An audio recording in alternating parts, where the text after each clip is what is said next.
சாயிராம். ஸ்ரீ சாயை பணிக அனைவருக்கும் சாந்திலாவட்டும். நல்லதே செய்வோம், நல்லதே நடக்கும். சாய்ராம். இன்னைக்கு ஏழுமலையான் பகுதி 14. ஸ்ரீனிவாசன் காட்டுக்குள் சென்று சிங்கம், புலி முதலானவற்றை கொன்று குவித்தார். யானைகளை விரட்டியடித்தார். முள்ளம்பன்றிகள் அவரது முழக்கம் கேட்டு மூளை கொன்றாக சிதறி ஓடின. அப்போது ஒரு யானை அவரை போக்கு காட்டி காட்டுக்குள் இழுத்துச் சென்றது. எவ்வளவு வேகமாக சென்றாலும் அந்த யானையை பிடிக்கவோ அம்பு விடவோ ஸ்ரீனிவாசனால் முடியவில்லை. அது வெள்ளை நிறத்தில் இருந்தது. அதை பிடித்தே தீர்வதென கங்கணம் கட்டிய ஸ்ரீனிவாசன் பிரம்மாவை நினைத்தார். பிரம்மா பணிவுடன் அவர் முன் வந்து நின்றார். அவரது தேவையை அறிந்து பறக்கும் வெள்ளை குதிரை ஒன்றை கொடுத்தார். அதன் மீதேறி சென்ற ஸ்ரீனிவாசன் யானையை கன நேரத்தில் மடக்கிவிட்டார். அந்த யானை இந்திரனுக்குரியது. அதன் பெயர் ஐராவதம். ஸ்ரீனிவாசனின் தரிசனம் தனக்கு வேண்டும், அதுவும் நீண்ட நேரம் வேண்டும் என நினைத்த அந்த யானை அவரை இவ்வாறு போக்கு காட்டி இழுத்தடித்தது. அது தன் முன்னால் வந்து நின்ற ஸ்ரீனிவாசனை மண்டியிட்டு வணங்கியது. அதற்கு அருள் செய்தார் ஸ்ரீனிவாசன். பின்னர் அந்த யானை மறைந்துவிட்டது. அது மட்டுமல்ல, அந்த யானை காரணத்துடன் தான் அங்கே அவரை இழுத்து வந்தது. தான் ஏறி வந்த குதிரைக்கு அருகில் இருந்த ஒரு குளத்தில் தண்ணீர் காட்டிய ஸ்ரீனிவாசன் தானும் தாகம் தணித்து மரநிழலில் ஓய்வு எடுத்து கொண்டிருந்தார். அப்போது எங்கிருந்தோ இனிய கானம் ஒன்று கேட்டது. அது ஒரு பெண்ணின் குரல்.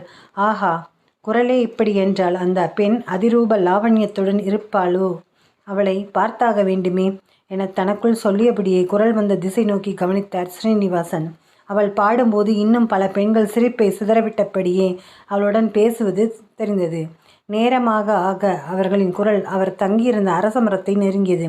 ஆனால் பல பேரழகு பெண்கள் புடைசூழ நடுவிலே தேவலோகத்து ரம்பை, ஊர்வசி, திலோத்தமை இவர்களின் ஒட்டுமொத்த அழகையும் ஒன்றாக கோர்த்தது போன்ற பிரகாச முகத்துடன் ஒரு பெண் பாடியபடியே வந்து கொண்டிருந்தாள். ஸ்ரீனிவாசன் அசந்தே விட்டார். அழகென்று சொல்ல வார்த்தைகள் இல்லாதவர்களிடையே கூட கண்டதும் காதல் உருவாகி விடுகிறது. இவளோ பேரழகு பெட்டகம். ஸ்ரீனிவாசன் அவள் மீது காதல் கொண்டு விட்டார். அவர் தைரியமாக அவர்கள் முன் சென்றார்.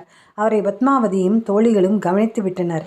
யாருமே நுழைய முடியாத என் தந்தை ஆகாசராஜனால் தடை விதிக்கப்பட்ட காட்டுப்பகுதிக்குள் வந்துள்ள இவர் யார் என்று விசாரித்து வாருங்கள் என தோழிகளுக்கு உத்தரவிட்டாள். அந்த சொப்பன சுந்தரிகள் அனைவரும் ஸ்ரீனிவாசனை நோக்கி வந்தனர். ஏய், நீ யார்? இங்கே எதற்காக வந்தாய்? இது எங்களை தவிர பிறர் நுழைய தடை செய்யப்பட்ட இடமாக எங்கள் மகாராஜாவால் அறிவிக்கப்பட்டிருக்கிறது.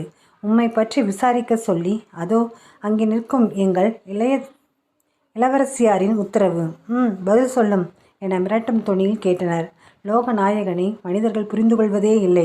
கடவுளா? அப்படியென்றால் யார் என்றுதான் இன்று வரை கேட்டுக்கொண்டிருக்கின்றனர். ஆண்டவன் அது பற்றி கவலைப்படுவதே இல்லை. தன்னை பற்றி ஆராய்ச்சி தொடர்கிறதே. அப்போதாவது மனிதன் நம்மை நினைக்கிறானே என்று சொல்லிக் கொள்கிறான். கடவுள் என்றாலும் மானிட வடிவில் வந்துள்ளவனை அந்த சாதாரண பெண்கள் புரிந்து கொள்ளாமல் கேட்டார்கள். ஸ்ரீனிவாசன் பதில் சொன்னார். நான் யார் என்று எனக்கு தெரியாது. நான் ஒரு தனி ஆள். எனக்கு தாயும் இல்லை, தந்தையும் இல்லை. இருப்பிடம் மட்டும் தெரியும். நான் சேஷாசலத்தில் குடியிருக்கிறேன் என்று பதிலளித்தார் ஸ்ரீனிவாசன். பத்மாவதியின் காதில் இந்த பதில் விழுந்தது. அவள் மகாலட்சுமியின் அவதாரம் அல்லவா? அவர் மீது அவள் இரக்கம் கொண்டாள். அவள் ஸ்ரீனிவாசனின் அருகில் வந்தாள். ஸ்ரீனிவாசன் மிகுந்த ஆவலுடன் அவளை பார்த்தாள். பத்மாவதி அதை பொருட்படுத்தாமல், மகாபுருஷரே, உமக்கு பெற்றவர்கள் இல்லை என்கிறீர். இங்கே யாரும் வரக்கூடாது என்ற உத்தரவிருக்கிறது.